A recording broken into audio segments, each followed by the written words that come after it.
आपकी उपस्थिति में इस शाम के बेला में आने के लिए जो आपने अनुग्रह प्रदान किए, हम इसके लिए धन्यवाद करते हैं पिता। प्रभु जी, जितने प्रियजन लोग जो प्रभु जी शाम के बेला में इस जूम के जरिए प्रभु जुड़ रहे हैं और आपकी महिमा के लिए प्रभु जो गीत को गाएंगे, अनुसरण पानी अंकल और उनके परिवार लोग, और प्रभु जी आपको जो वचन लेकर प्रभु जी आपका दास जो आ रहे हैं उनको भी आपके चरणों में सौंपते हैं। उनको भी आप अनुग्रह कीजिए और आशीष दीजिए, ताकि प्रभु जी आपकी महिमा हो। प्रभु जी इस शाम के बेला में आपके नाम का महिमा का कारण बन जाए। प्रभु जी हम लोग विनती करते हैं प्रभु जी। प्रभु जी आपका दास ES थॉमस अंकल के लिए जो आपके वचन के द्वारा हमें बताएंगे प्रभु, आपके प्रेम के विषय में जो तीतुस की किताब से हम लोग पढ़ रहे हैं प्रभु, आप अनुग्रह कीजिए प्रभु, दया कीजिए जिससे आपकी स्तुति हो। प्रभु जी आज शाम के बेला में अच्छा नेटवर्क रहने के लिए हम विनती करते हैं प्रभु, अच्छा नेटवर्क मिले, सब लोगों को अच्छा से सुनने के लिए मिले, ताकि आपकी स्तुति हो। जो आपके दास और परिवार जो गाना गा रहे हैं प्रभु जी उनको भी आप सहायता कीजिएगा। आज का प्रभु जी ये मीटिंग आशीषमय हो, ताकि आपकी स्तुति हो। प्रभु जी उस तरह से हम प्रार्थना करते हैं प्रभु जी मेचल जॉन अंकल के लिए, जो कि उनको भी लीडिंग करने के लिए आपने मौका दिया, आप सहायता कर रहे हैं, हम इसे धन्यवाद करते हैं प्रभु जी। प्रभु जी ये छोटी सी विनती प्रार्थना हमारा उद्धार करता प्रभु यीशु मसीह नाम से, आमीन। आमीन। अभी मैं अनुरोध करूंगा भाई अनुसरण पाड़ी और उनका परिवार जो कि संबलपुर से हमारे साथ जुड़े हैं, एक मधुर संगीत देंगे। जय मसीह की सबको। प्रभु ने सहायता किया आपके साथ जुड़ने के लिए, और इस अवसर पर जो गीत मैं गाऊंगा, कुछ समय पहले मुझे भजन संहिता 92 से एक गीत लिखने के लिए प्रभु ने मदद किया था, और उस गीत को मैं पेश करूंगा। धन्यवाद स्तुति करते हैं।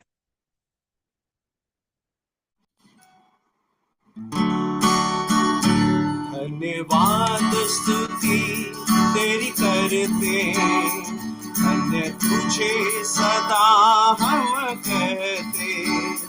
तू है करुणा निधान प्रभु परम प्रधान, तू है करुणा निधान प्रभु परम प्रधान। धन्य धन्य तुझे हम कहते, धन्य धन्य तुझे हम कहते। तूने है यहोवा अपने काम से हमको आनंदित किया। तेरी करुणा और तेरा अनुग्रह से हमको तृप्त किया। प्रति प्रातः को तेरी करुणा का, प्रति रात को तेरी सच्चाई का सुमिरन हम करते, सुमिरन हम करते। धन्यवाद स्तुति तेरी करते, धन्य तुझे सदा हम कहते। तू है करुणा निधान प्रभु परम प्रधान, तू है करुणा निधान प्रभु परम प्रधान। धन्य धन्य तुझे हम कहते, धन्य धन्य तुझे हम कहते। हे यहोवा तेरे हर एक काम क्या ही बड़े हैं, तेरी कल्पनाएं हमारे लिए बहुत गंभीर है। हे यहोवा तेरे हर एक काम क्या ही बड़े हैं, तेरी कल्पनाएं हमारे लिए बहुत गंभीर है। प्रति भोर को रहती है नहीं तेरी करुणा तेरी सच्चाई, धन्य तू है ये हम कहते हैं, धन्य तू है ये हम कहते हैं। धन्यवाद स्तुति तेरी करते हैं, धन्य तुझे सदा हम कहते। तू है करुणा निधान प्रभु परम प्रधान, तू है करुणा निधान प्रभु परम प्रधान, धन्य धन्य तुझे हम कहते, धन्य धन्य तुझे हम कहते। हे प्रभु यहोवा तू ही तो है सच्चा, तुझ पे नहीं कुटिलता, जो भी तूने किया हर एक वादा तू तो पूरा करेगा। हे प्रभु यहोवा तू ही तो है सच्चा, तुझ में नहीं कुटिलता, जो भी तूने किया हर एक वादा तू भी पूरा करेगा। तू रहेगा सदा विराजमान, हमारी चट्टान तू रहेगा समान, धन्य तुझको हम कहते हैं, धन्य तुझको हम कहते हैं। धन्यवाद स्तुति तेरी करते हैं, धन्य तुझे सदा हम कहते।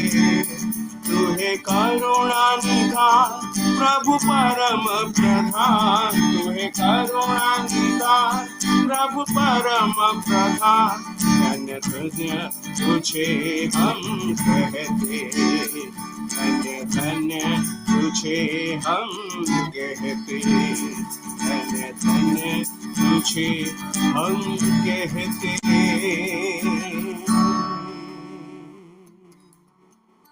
धन्यवाद भाई, सुंदर एवं मधुर एवं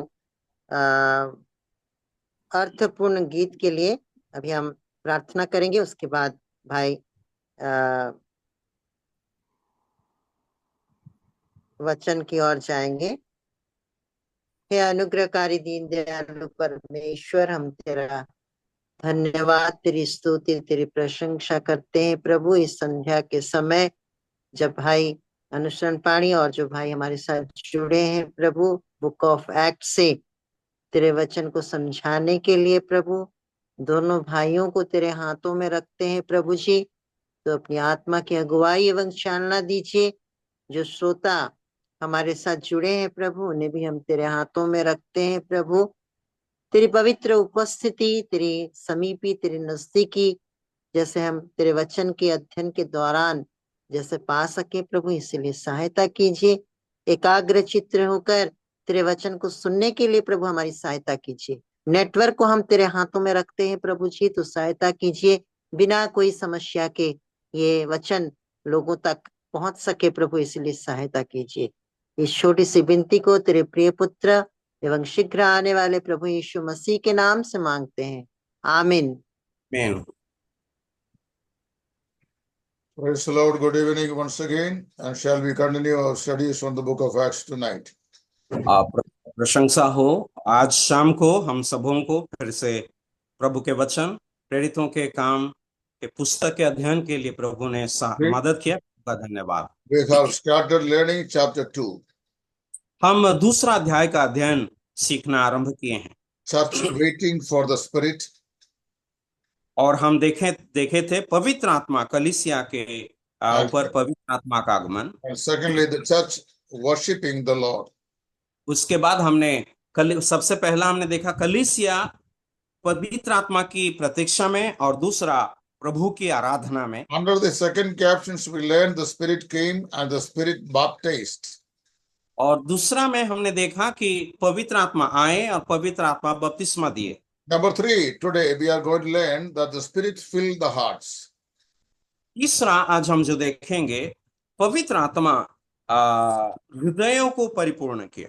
The filling of the Spirit has to do with the enabling a believer for the service and witness. पवित्र आत्मा का पूर्णता एक विश्वासी के जीवन में गवाही देने के लिए और सेवकाई करने के लिए उन्हें सामर्थ्य देना। As I told you in the previous class that we are not told to repeatedly getting baptized in the Spirit. पिछले क्लास में जैसे बताया था, हम बार बार पवित्र आत्मा का बपतिस्मा नहीं लेते हैं। Baptism of the Holy Spirit of God historically took place on the day of Pentecost, and that had happened once for all. ऐतिहासिक रूप में पवित्र आत्मा का बपतिस्मा एक बार कलीसिया के लिए पेंतिकोस्त के दिन में हुआ था। And last chapter we learned that this incident repeated twice. That is the day of Pentecost in Acts chapter 2, and also at the house of Cornelius in Acts chapter 10, proving that God places the believers into his body, both the Jews and Gentiles. और पिछले class में हमने देखा था पेंतिकोस्त के दिन में यहूदियों के ऊपर पवित्र आत्मा आया और कुरनेलियुस के घर में अन्य जातियों के ऊपर पवित्र आत्मा का अवतरण हुआ, और दोनों को मिला करके प्रभु अपने कलीसिया में या अपने देह में शामिल करते हैं। Since then, each moment a sinner believes in the Lord Jesus Christ, the Lord baptizes him in the Spirit and adds him to the body of Christ. जिस क्षण एक व्यक्ति प्रभु यीशु मसीह पर विश्वास करता है, पवित्र आत्मा उसे लेकर पवित्र आत्मा का बपतिस्मा देकर उसे प्रभु के कलीसिया में यानी प्रभु के देह में जोड़ता है। Baptism of the Spirit is an inner experience that has to do something with the inner spirit of a man, and wherefore our 5 physical senses cannot explain the phenomenon.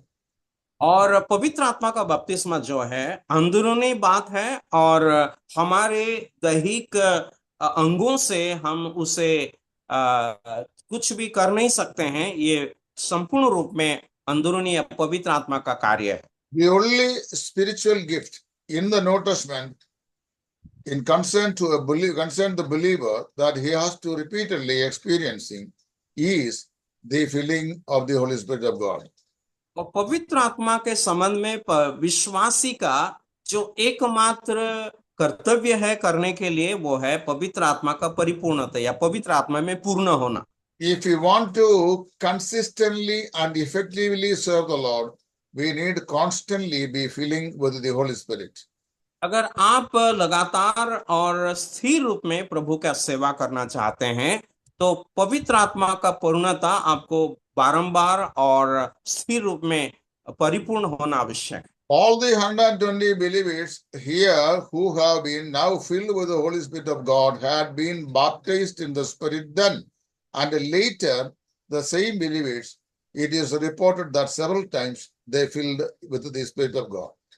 और हम जहां देखते हैं कि दूसरा अध्याय में जो विश्वासी लोग पवित्र आत्मा में परिपूर्ण हुए थे पेंतिकोस्त के दिन में, उसी विश्वासी लोगों को बार बार पवित्र आत्मा में परिपूर्ण होने के बारे में हम प्रभु के वचन में पढ़ते हैं। The Holy Spirit of God has revealed to us the truths of God's word. परमेश्वर का वचन में या परमेश्वर का वचन के सच्चाइयां पवित्र आत्मा हमारे लिए प्रकट किया है। The word of God has a divine meaning, that meaning cannot be changed. और परमेश्वर का वचन का स्वर्गीय अर्थ है या दैविक अर्थ है, जिसका अर्थ कोई बदल नहीं सकता है। Regeneration must not be confused with a justification. और जब हम देखते हैं कि नया जन्म प्राप्त होना, उसे धार्मिकीकरण के साथ जोड़ना नहीं है। In the same way, propitiation must not be confused with the justification or adoption. और जैसे कि प्रायश्चित करना, वो भी ले पालकपन पे ग्रहण करना या धार्मिकीकरण के बात को जोड़ना नहीं। Each of these words are very important in our study of the subject, but each of which should be understood in its own separate meaning. ये सब जो विषय है अपने अपने में अर्थ रखता है, और इसे एक एक करके हमें अध्ययन करने का जरूरत है। The baptism of the Spirit means that I am added to the body of Jesus Christ. पवित्र आत्मा का बपतिस्मा मतलब मैं प्रभु यीशु मसीह के देह में जोड़ा गया हूं। But the fullness of the Spirit tells me that the body belongs to the Lord Jesus Christ. और पवित्र आत्मा का परिपूर्णता मतलब ये जो शरीर है प्रभु यीशु मसीह का है। So in order to have that awareness throughout our life, that we constantly and consistently be filled with the Holy Spirit of God. ये जागरूकता हमें हमेशा प्राप्त करने के लिए पवित्र आत्मा में हमेशा और लगातार परिपूर्ण होते रहना आवश्यक है। The fullness of the Spirit is repeated as we trust God for new power to witness the Lord Jesus. और प्रभु यीशु मसीह का जब हम गवाही बनना चाहते हैं, पवित्र आत्मा का परिपूर्णता हमारे लिए बहुत ही जरूरत है। The baptism involves all the born again believers of this age. और इसी युग में जितने भी उद्धार पाए हुए विश्वासी लोग हैं, सबके लिए ये बपतिस्मा का जरूरत है। But the fullness of the Spirit has to do with the individuals. That means it is the individual's responsibility to have been filled with the Holy Spirit of God for a better service. लेकिन आत्मा के द्वारा परिपूर्ण होना एक एक व्यक्तिगत विश्वासी का व्यक्तिगत कर्तव्य है कि हम प्रभु का सेवा के लिए पवित्र आत्मा में परिपूर्ण होते रहना। These two are two distinct experiences and we should be able to distinguish them to understand. बपतिस्मा और परिपूर्ण होना ये दोनों अलग अलग अनुभव है, इस दोनों को हम अलग ही रखना आवश्यक है। I think some time ago when I took the class on Holy Spirit that I have well explained this chapter. और मैं सोचता हूं कि जब मैं पवित्र आत्मा के संबंध में अध्ययन ले रहा था कुछ समय पहले, इस विषय को मैं बहुत ही स्पष्ट रीति से समझाया था। Now chapter 2 verse 5 to 13, the Spirit spoke. और 2 अध्याय का 13 आयत में हम देखते हैं पवित्र आत्मा ने बातें किया। See, in this paragraph we understand that the believers were praising God, not preaching the gospel, and they used known languages, not an unknown language.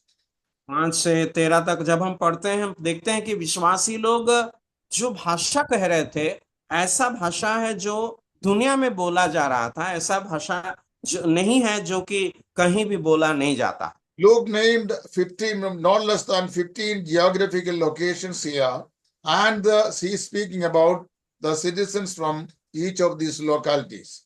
और कम से कम 15 अलग अलग जगहों से आने वाले लोगों के बारे में लूका यहाँ पर उल्लेख करते हैं।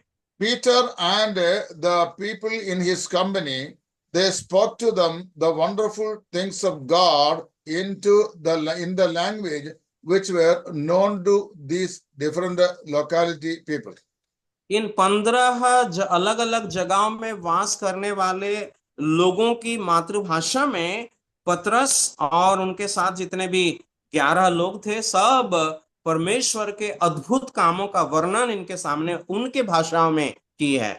The Greek word translated in chapter 2 verse 6 is tongue, whereas in chapter 2 verse 8 it is dialectos, refers to a language or dialect of some country or district.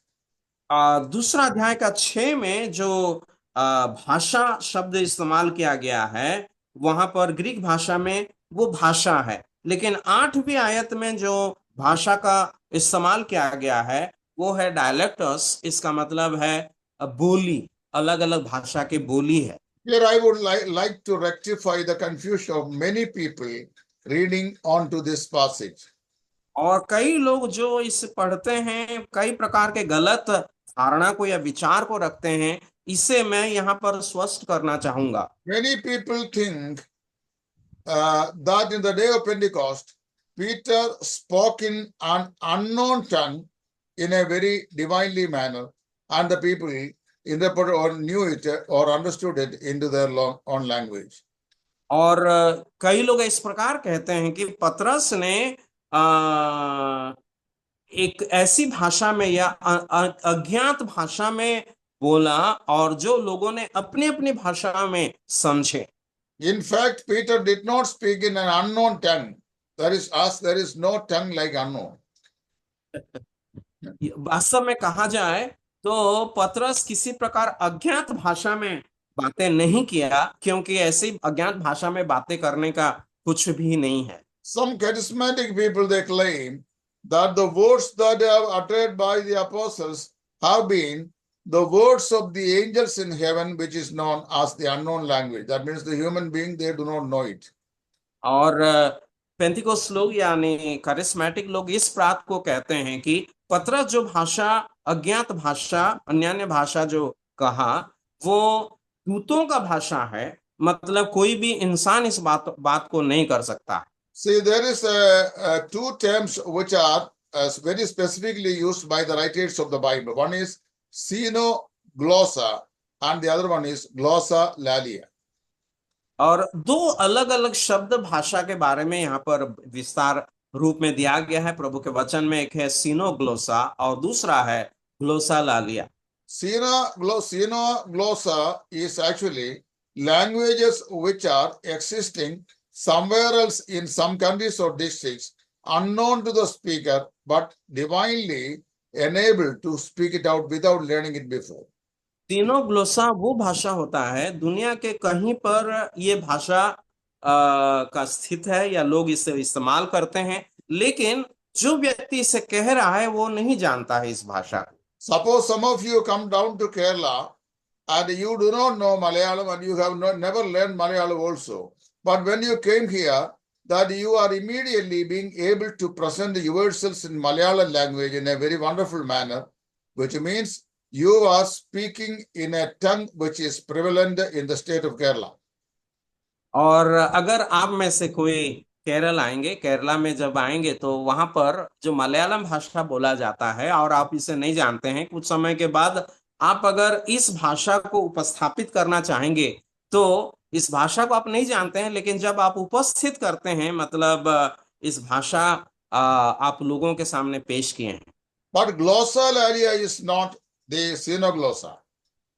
लेकिन ग्लोसालालिया जो है वो सीनोग्लोसा के समान नहीं है। Glossolalia is gibberish babblings. और ये जो है इस प्रकार का भी बातें कहना, मतलब कोई अर्थ नहीं होता है उसमें।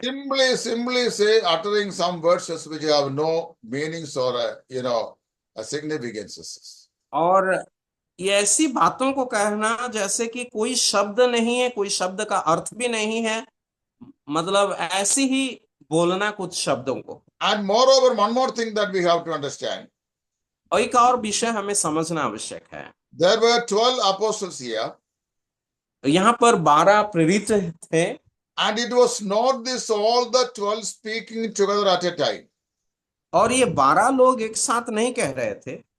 If all the 12 people speaking together in tongue at a time, what the people will understand? अगर ये 12 प्रेरित एक साथ बातें करते तो लोग क्या कैसे समझते? So we need to understand that each of them in their turn spoke in a language which was known to the listeners in their own language. तो हम इसे समझ सकते हैं कि ये 12 में से एक एक करके पारी पारी में अलग अलग भाषाओं में बोले, जो भाषा वहां पर बैठे हुए मौजूद लोगों को समझ में आ रहा था, या वे उनकी भाषा में वे बोल रहे थे। People from 15 different geographical localities were present there. और करीबन 15 अलग अलग भौगोलिक स्थानों से आए हुए जो लोग यहाँ पर मौजूद थे। Peter stood up and spoke in Spanish, for example. और उदाहरण स्वरूप हम कहेंगे कि पतरस खड़े होकर स्पेनिश भाषा बोलने लगा। Jews who came from Spain, they understood what Peter was talking about.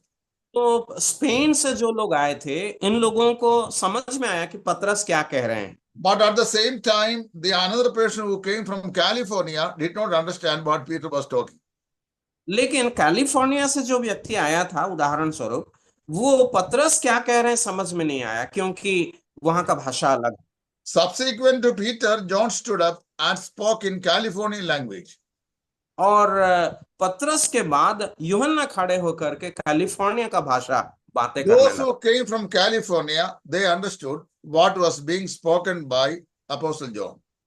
और कैलिफोर्निया से जितने लोग आए थे उन लोगों को समझ में आया कि प्रेरित यूहन्ना क्या कह रहे This हैं। is the way they marveled at saying when they heard them speaking in tongues that they are speaking in our own tongue wherein we were born. और तो इसीलिए जब ये लोगों ने अपने अपने भाषाओं को अन्य अन्य भाषाओं में कहना सुना है प्रेरितों को, वे लोग कहने लगे कि हम लोग अपनी अपनी मातृभाषा में या जन्मभूमि के भाषा में कैसे सुन रहे हैं। Suppose if I were present at the day of Pentecost and witnessing the apostles were speaking. अगर मैं पेंतिकोस्त के दिन में उन लोगों के साथ मौजूद रहता जब And प्रेरितों ने बातें कर रहे थे, I would be the only Malayali who present in Jerusalem in that day. और उस दिन मैं एकमात्र मलयाली होता जो उस दिन वहां पर मेरी भाषा को सुनता। If the 12 apostles, and none of them they spoke in Malayalam, I couldn't understand anything what they communicated. अगर ये 12 प्रेरितों में से कोई भी मलयालम नहीं कहता तो मुझे कुछ भी समझ नहीं आता। What you just imagine, Matthias, who was chosen the last, he stood up and spoke in Malayalam, and I was there. I could understand him what he was talking. लेकिन जो आखिरी में चुना गया प्रेरितों में मथियास, वो अगर खड़े होकर के मलयालम बोलता तो मैं पूरा समझ लेता। This is what they spoke. और वे इसी प्रकार बातें किए, One after the other, not all together at a time. वे सब एक साथ नहीं बोले लेकिन एक के बाद एक पारी पारी में बोले। In different tongues which were existing in some places in the world. और वे उस अलग अलग भाषाओं में बातें करने लगे जो भाषाएं दुनिया के कोई भी जगह में मौजूद था। Why did God give this? तो परमेश्वर किस लिए इस बात को दिया? For one thing, that Pentecost was a reversal of the judgment at the Tower of Babel. और यहाँ पर पहला बात यह है कि बाबिल में परमेश्वर ने जो न्याय किया था उसका विपरीत को घटना को परमेश्वर यहाँ पर कह रहा है। What had happened at Babel? Babil में क्या हुआ था? God confounded their language. Babil में परमेश्वर लोगों के भाषा को गड़बड़ी मचाया था। What had happened at the day of Pentecost? और पेंतिकोस्त के दिन में क्या हुआ? It was a reversal of the judgment of Babel. Babil में जो न्याय परमेश्वर ने किया था उसका विपरीत घटना परमेश्वर ने यहाँ पर किया। God's judgment at Babel scattered the people, but God's blessing at Pentecost, it united the believers in the spirit. Babil में परमेश्वर का जो न्याय लोगों की भाषा में गड़बड़ी लाया, मतलब अलग अलग कर दिया और लोगों को तितर बितर कर दिया, लेकिन पेंतेकोस्त में प्रभु का काम के द्वारा लोगों का भाषा एक हुआ और लोग एक साथ मिले। At Babel, the people were unable to understand what was being communicated. Babil में लोग क्या कह रहे थे आपस में समझ नहीं पाए। But at Pentecost, men heard God's praises and understood what was said. और लेकिन पेंतेकोस्त में दिन में जो लोगों को समझ में आया कि परमेश्वर का बड़े बड़े काम को और परमेश्वर की प्रशंसा कैसे वे लोग कर रहे थे। The Tower of Babel was it was a scheme designed to praise men for his glory. और बाबिल का जो गढ़ बन रहा था वहां पर मनुष्य अपने महिमा का तारीफ के लिए उसे बना रहा था। But Pentecost brought praises to God of heaven. आमीन। लेकिन पेंटिकोस्ट में स्वर्ग का परमेश्वर की तारीफ और बड़ाई यहाँ पर हो रहा है। The building at Babel was man's rebellion against God. Babil में मनुष्य का विद्रोह, परमेश्वर के खिलाफ मनुष्य का विद्रोह को हम देखते हैं। But the Pentecost was a ministry of humble submission to God. लेकिन पेंतिकोस्त में परमेश्वर के सामने एक विनम्र सेवा को हम देखते हैं। What a great contrast between the Babel and Pentecost. और बाबेल और पेंतेकोस्त के बीच में कितना बड़ा अंतर हम देख सकते हैं। That is why I said Pentecost was just the reversal of Babel. इसीलिए मैंने कहा कि बाबिल का पूरा विपरीत था पेंतेकोस्त का घटना। Another reason for the gift of tongue was to let the people know that the gospel was intended for the whole world. दूसरा एक विषय जो कारण ये भाषा देने का कि सुसमाचार जो है सभी जनों के लिए, दुनिया के सभी जनों के लिए आवश्यक था। God wanted his gospel to be spoken or informed to all the people and all the languages of the world. परमेश्वर ने चाहा कि प्रभु का जो सुसमाचार है दुनिया के सब लोगों के पास, दुनिया के सब भाषाओं में बताया जाने का आवश्यक है। Message of salvation is not confined to a particular locality. और सुसमाचार, उद्धार का जो सुसमाचार है किसी स्थान पर के लिए सीमित नहीं रहा। Jesus said that you shall be a witnesses unto me almost even unto the utmost part of the world. प्रभु यीशु मसीह ने कहा कि तुम लोग दुनिया के छोर तक मेरे गवाह बनोगे। The spirit of Christ is the spirit of missions. और प्रभु यीशु मसीह की आत्मा जो है वो सेवकाई की आत्मा है। See, therefore, the gospel has to be carried out in all languages, tribes and tongues. इसीलिए सुसमाचार जो है हर भाषाओं में, हर लोगों के पास और हर गोत्र के पास पहुंचने का आवश्यक है। Apparently, the sound of the wind drew the people to the temple where the believers were gathered, but it was a praise by the believers that really captured their attention. It was not the sound of the wind, but the praises of the saints which captured the attention of the believers. आमीन। यहाँ पर हम जो देखते हैं आकाश से जो बड़ी आंधी का जो सनसनाहट का शब्द सुनाई दिया, ये लोगों को आकर्षित किया उस मंदिर में प्रवेश करने के लिए। लोग क्या कह रहे हैं, लेकिन उनका ध्यान इस शब्द में नहीं, लेकिन वे लोग परमेश्वर की जो प्रशंसा कर रहे हैं उस पर ध्यान केंद्रित हुआ। Today people are after sound. आज लोग उस शब्द के पीछे हैं। If somebody is standing on the dais and preaching in a sound which would breaks up even the amplifier system, everybody will say that's a very beautiful message. अगर आज ऐसा समय आया है कि जब आप पुलपिट पर खड़े होकर, मंच पर खड़े होकर ऐसी आवाज से बातें करेंगे कि वो एम्पलीफायर भी फट जाएगा, तब लोग कहेंगे कि क्या ही भाषण है। But someone praising God in a very mild voice, they will say there was no effect of the presentation. लेकिन कोई अगर धीमी आवाज में परमेश्वर की प्रशंसा करेगा, लोग कहेंगे किसी प्रकार का प्रभाव नहीं रहा। The careless listeners who listen to the apostles' word, they mock the believers of being drunk. जो लोग असावधानता से पतरस के संदेश को सुन रहे थे, वे लोग बोलने लगे कि ये लोग मतवाले हैं, मदिरा पिए हैं। Others were sincerely concerned to find out what was going on.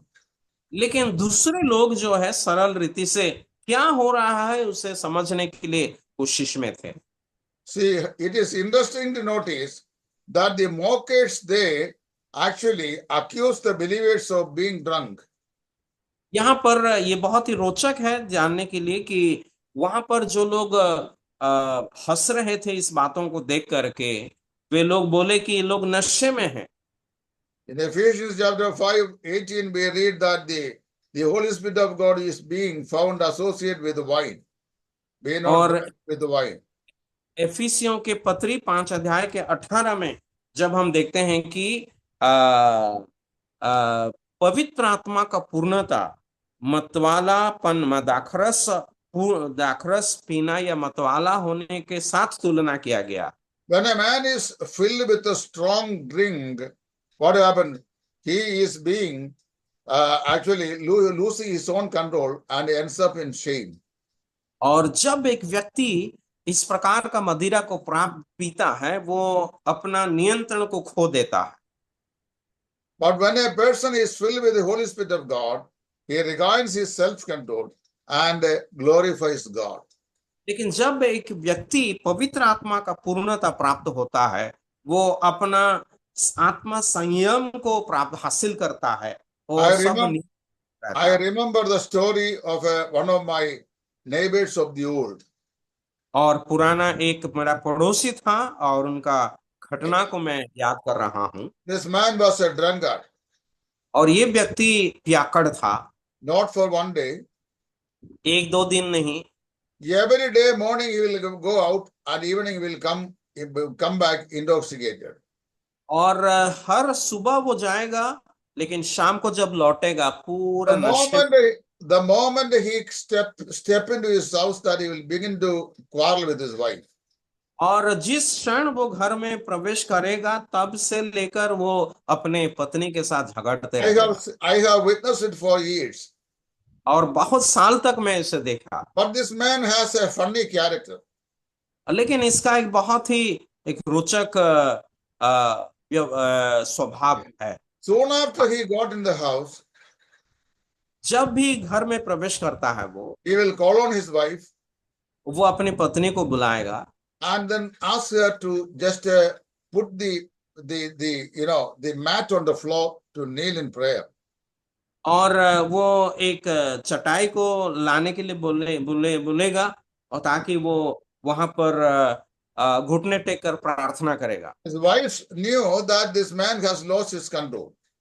और पत्नी को ये पता है कि ये व्यक्ति नियंत्रण में संयम नहीं है, But संयम में। if she doesn't lay the mat on the floor, that he will start beating up her.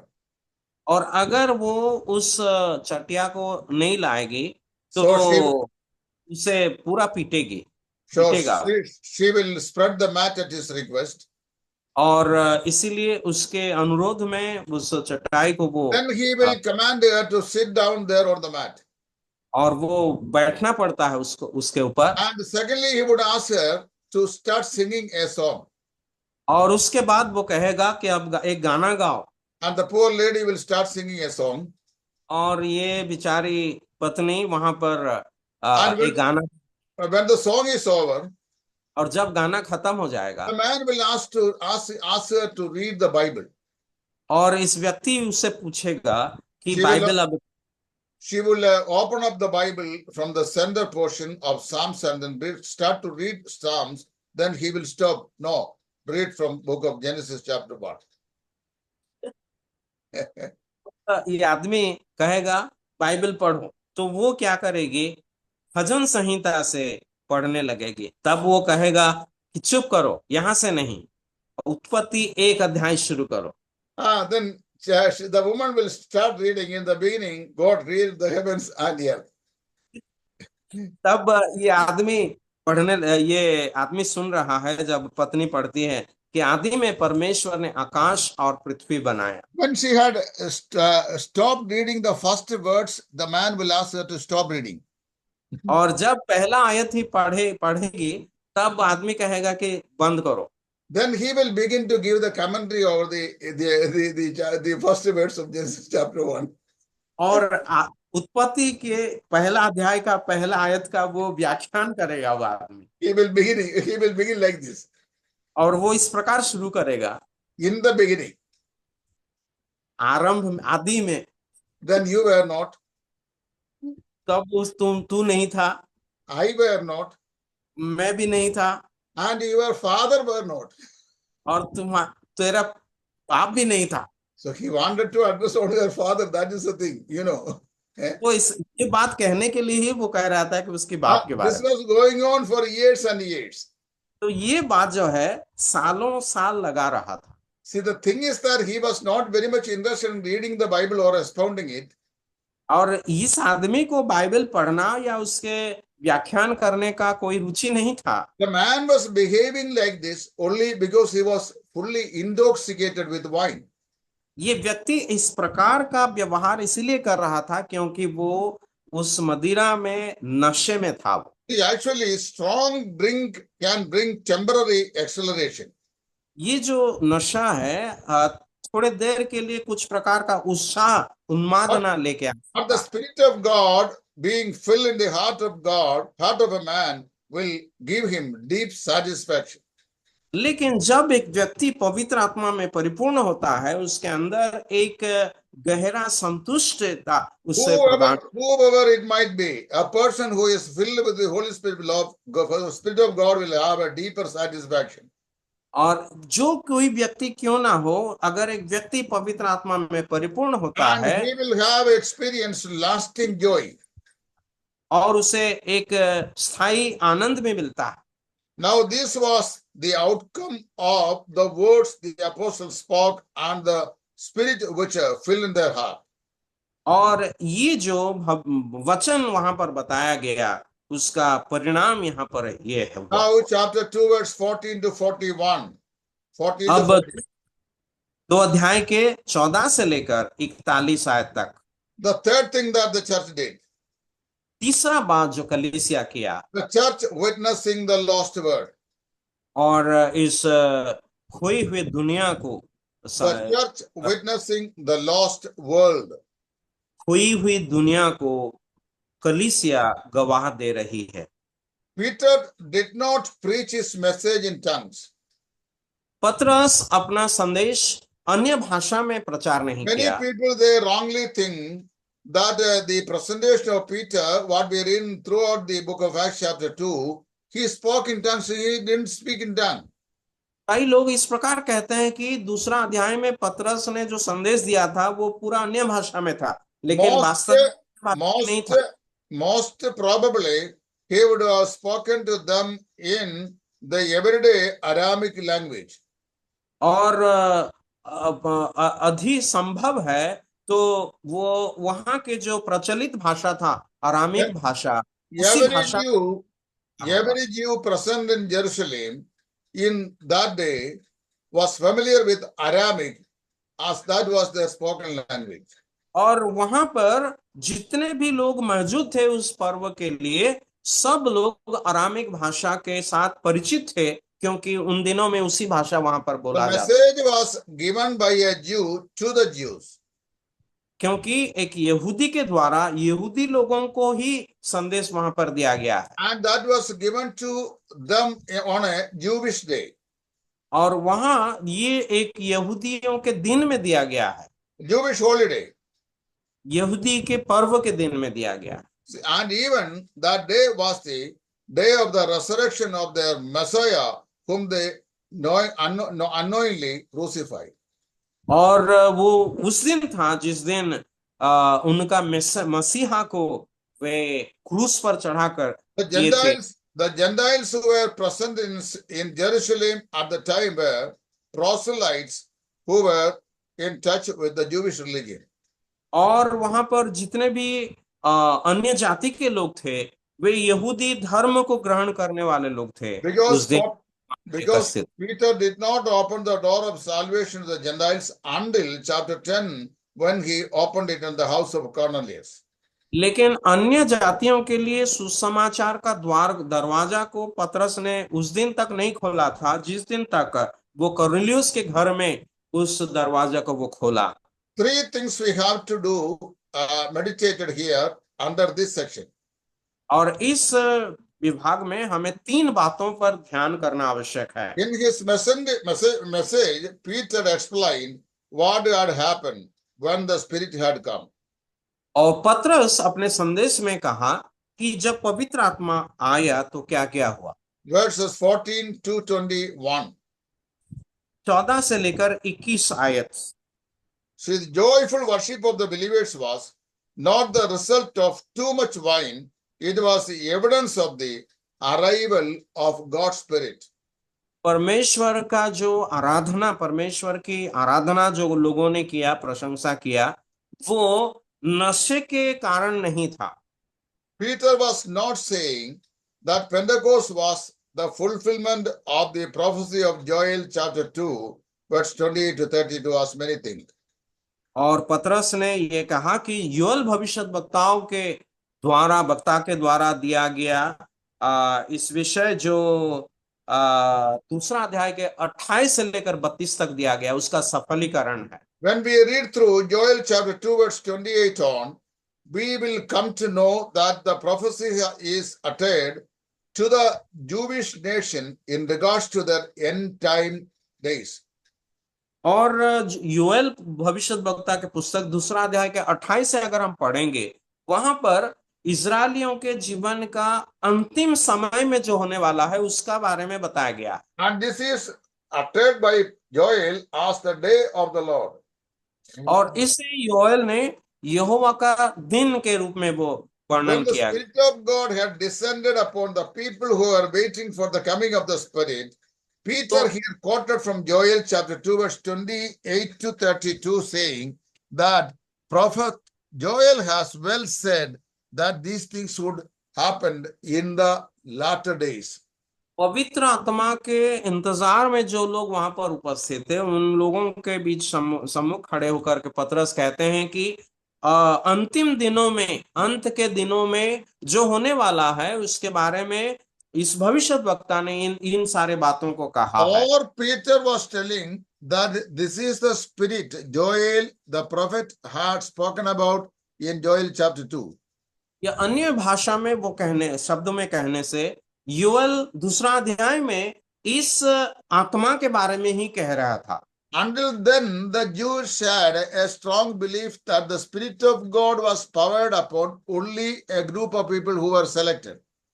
और तब तक लोगों के बीच में ये धारणा था कि यहूदी लोगों के बीच में कि जिन लोगों के पास पवित्र आत्मा कर उन्हें सामर्थ देता था, सिर्फ उनके साथ पवित्र आत्मा का जुड़ाव था। But here on the contrary, 120 people, including men and women, they were now enjoying the warmth and the blessings of the coming of the Holy Spirit of God. लेकिन यहाँ पर 120 पुरुष और स्त्री सब लोगों के ऊपर पवित्र आत्मा आया, वे परमेश्वर के उस आशीष को यहाँ पर अनुभव कर रहे हैं। In the Old Testament, we see that the Holy Spirit of God from time to time empowering the kings, the prophets, as well as the priests for their services. और पुराने नियम में हम देखते हैं कि पवित्र आत्मा समय समय पर राजाओं के ऊपर, भविष्यद्वक्ताओं के ऊपर, याजकों के ऊपर आकर उन्हें वो अभिषेक करके उन्हें सामर्थ देते। It was indeed the dawning of a new age.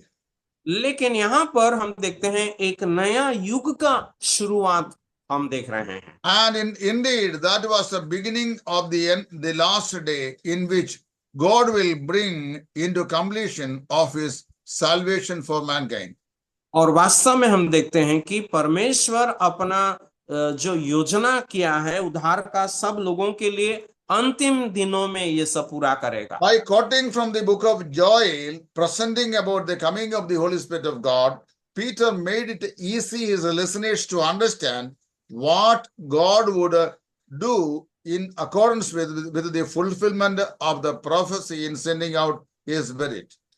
Joel भविष्यद्वक्ता के उस भविष्यवाणी को उल्लेख करने के द्वारा पतरस ये कह रहे हैं कि लोगों को समझाने के लिए कोशिश किए कि परमेश्वर अपने प्रतिज्ञा के साथ अंतिम दिनों में क्या कैसे क्या करें। Secondly, for verses 22 to 35, Peter explained how it happened. Jesus was alive. 22 आयत से लेकर 35 आयत तक पतरस समझा रहे हैं कि किस प्रकार ये घटना सारे हुआ।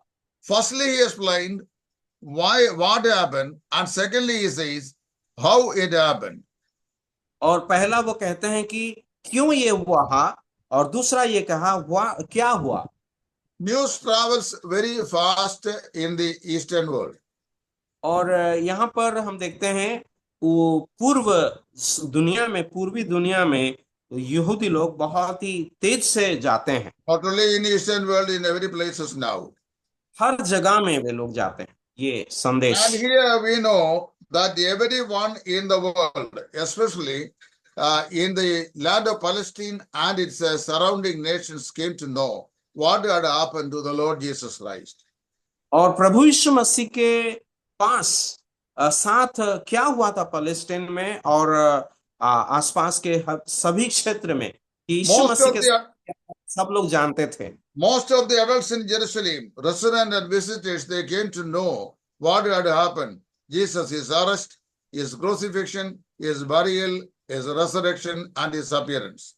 और यरूशलेम में और आसपास के जितने भी क्षेत्र था, हर जगह में लोगों को ये समझ में आया कि यीशु मसीह के साथ कैसे उसे पकड़वाया गया और उसे क्रूसार्पण किया गया, उसे दफनाया गया, उसका पुनरुत्थान, सब बात लोगों They ने सुना। also probably they heard the announcement of the Roman officials saying that his body was stolen by his disciples while the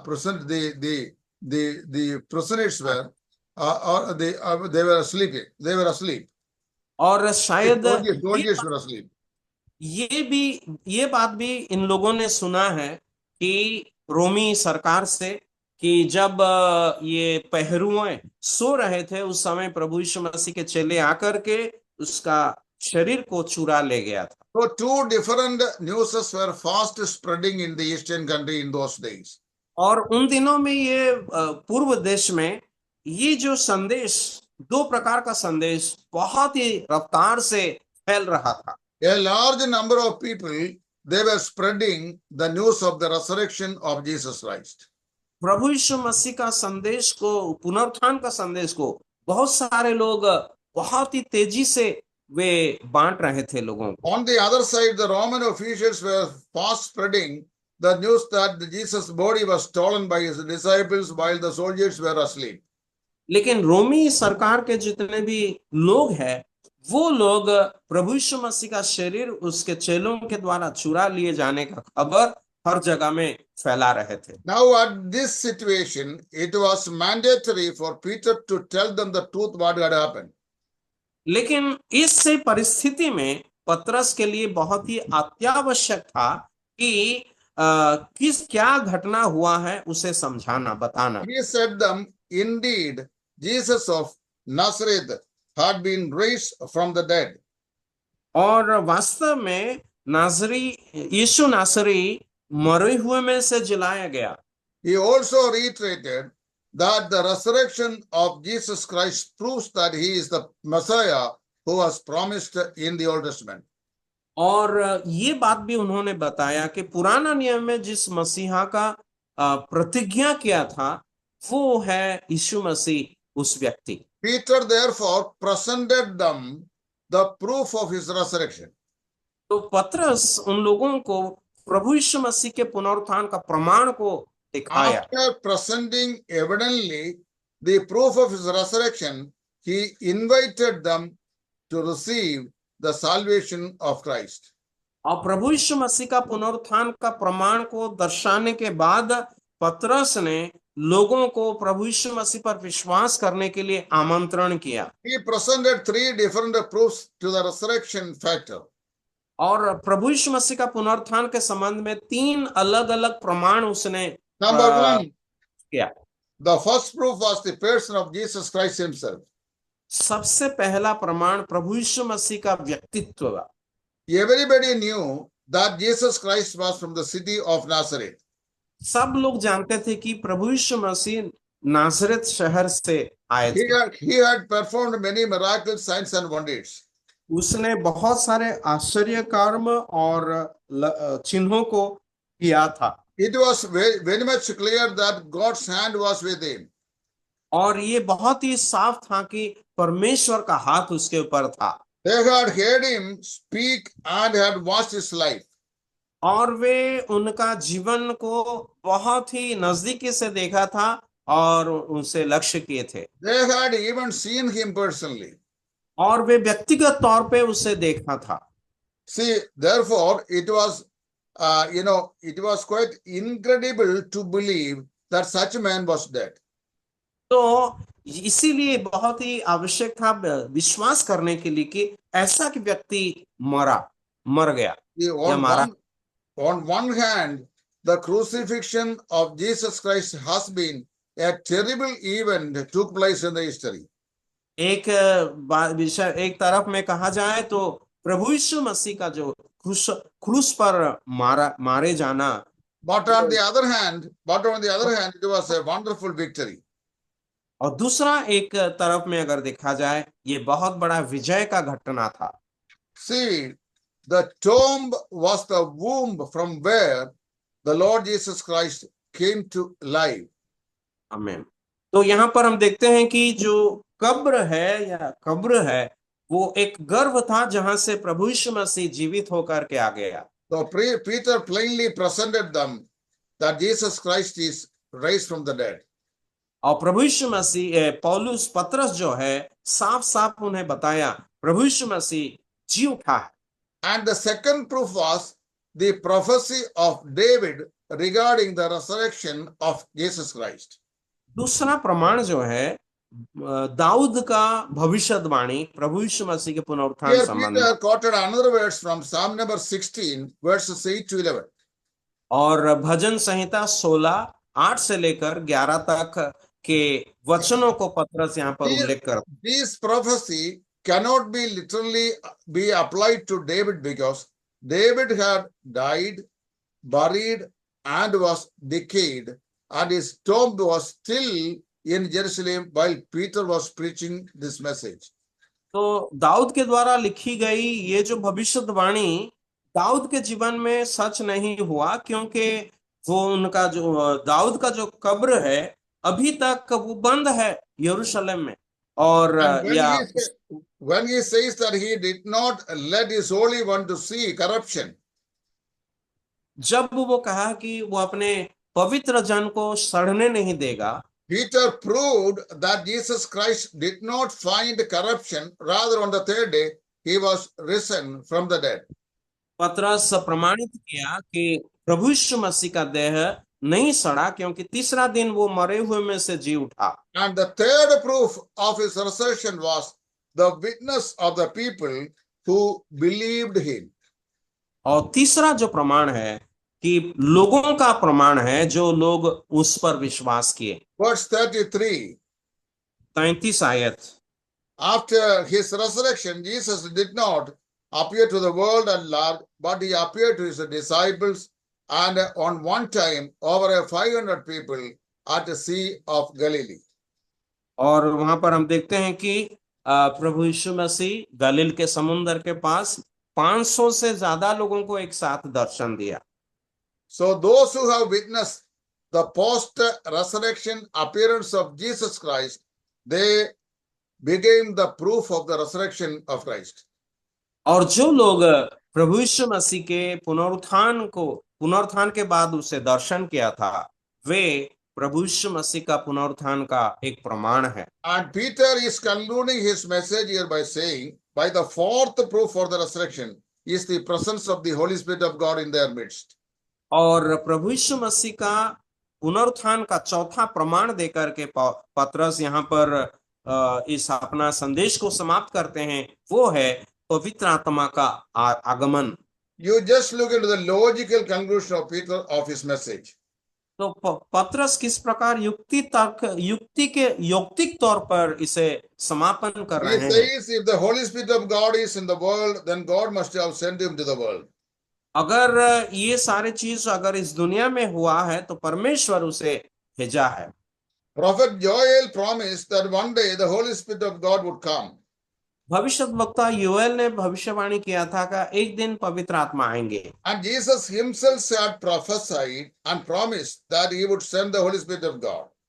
प्रभु यीशु मसीह स्वयं पवित्र भविष्यवाणी करके कहा कि वो भेजेंगे पवित्र आत्मा। But if Jesus is dead, that he cannot send the Holy Spirit of God.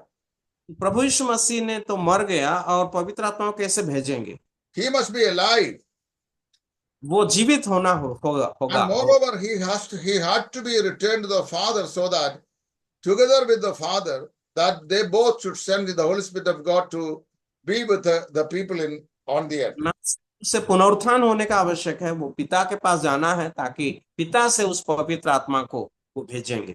Peter's conclusion of the message was both a declaration and was an accusation to the nation. और पतरस का जो समापन जो संदेश है वहां पर एक घोषणा है और उस इस्राएल देश के लिए, राष्ट्र के लिए Peter said them, Jesus is your Messiah, but you crucified him. पतरस कहते हैं कि वो तुम्हारा मसीहा था लेकिन तुमने उसे क्रूस पर मार डाला। So this was the conclusion of his message. और ये था पतरस का संदेश का समापन। Now we have two more points that Peter says why it happened. and then church walking in the spirit. These two can be handled only in the next week. और दो बातें जो है क्यों इससे ये सब हुआ और कलीसिया गवाही इसके साथ चलता है, इस दोनों विषय को अगला बार हम देखेंगे। So till then, maybe keep on meditating upon what we have discussed tonight. आज रात को हमने जो सारे विषय को चर्चा किया, ध्यान किया, उसी पर हम ध्यान करते रहेंगे तब तक। May God bless you all. और परमेश्वर आप सबों को आशीषित करे। Thank you. Thank you sir. धन्यवाद भाई आपके वचन के लिए और अनुसरण भाई उसे ट्रांसलेट करने के लिए। और बहुत सुंदर विषय हम देखें प्रेरितों के पुस्तक उसका 2 अध्याय से कि किस तरह बहुतों के अभी भी बहुत सारे ग्रुप हैं जो कि टंग्स के बारे में बोलते हैं। और ये यहाँ पर प्रभु का वचन हमें स्पष्ट रीति से बताता है कि वे लोग अपनी अपनी भाषाओं में समझ पाए कि वो प्रभु की महिमा प्रशंसा कर रहे हैं बोलकर। तो हमारी एक दुआ है कि जो पेंटिकॉस्ट चारों तरफ all over India and world में जो ग्रुप है उनके लिए दुआ कीजिएगा।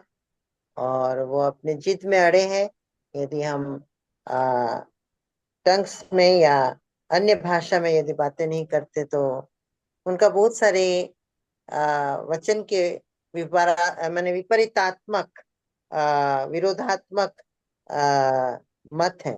इसके लिए दुआ में स्मरण करेंगे।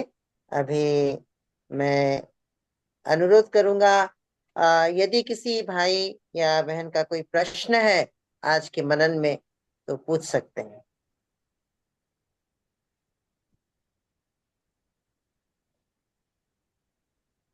Any question, if anybody has, they can ask to brother.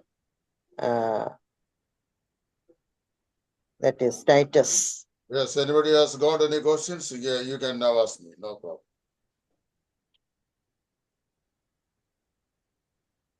I have one question, brother. Okay. How we can convince people, those who are in the wrong teaching about the Holy Spirit, especially about the tongues? Because they have been taught like that, and they tell that if we don't speak in tongues, then our prayer will not reach to heaven. So many ideas, wrong conception. My first answer instead of being taught by someone about the subject, we need to learn of ourselves directly from the Word of God. The Bible is very explicit as to what the tongue is, what for it was given, and what it should be, and how it is to be used of, and then how it should not be used, and what is its ultimate aim that this gift was given to the church. When we learn it simply, directly from the Word of God, I think that all the confusion may be done away. And I have no confusion to understand what is biblical tongue. Biblical tongue is always speaking about a special gift which the Holy Spirit of God has given certain believers in the church, not all believers in the church, but certain believers in the church for the edification of the church before the Word of God or the revelation was fully given. Once the revelation was fully given, then we need not to depend upon the early fragmentary revelations, such healings, divine healings, prophecy, as well as speaking in tongues. Paul was very particular in 1 Corinthians chapter 13, verse 8, 9, and 10. He says, when that which is perfect is come, that which is in part shall be done away. So Paul was saying the revelation was progressive, and when the revelation was culminated, that which was on progression had been done away and no more in existence, and it is not required as a special gift for the edification of the saints. But the Bible says, be comforted one another with these words. That means with the written word of God, not by the spoken word of God. Thank you, brother. And sometimes what happens, they interpret what is all the teachings which is given in the Bible about the Holy Spirit according to their own choice. The charismatics and the Pentecostals have a disease that they teach this subject biased onto their teaching habit. That means they teach it for their organization and their existence. If this false doctrine is taken away from them, they have no difference from the brethren. Yeah. हाँ। Okay, thank you, brother. Okay. Now I would request, मैं अनुरोध करूंगा हमारे बीच में What happened to Brother Jennings today and his absence I have noticed. he is on journey. Journey. Journey. Journey to Kerala? No, journey. He is returning from Kerala. Returning from Kerala. He's on the way. On and off he comes to Kerala. Why?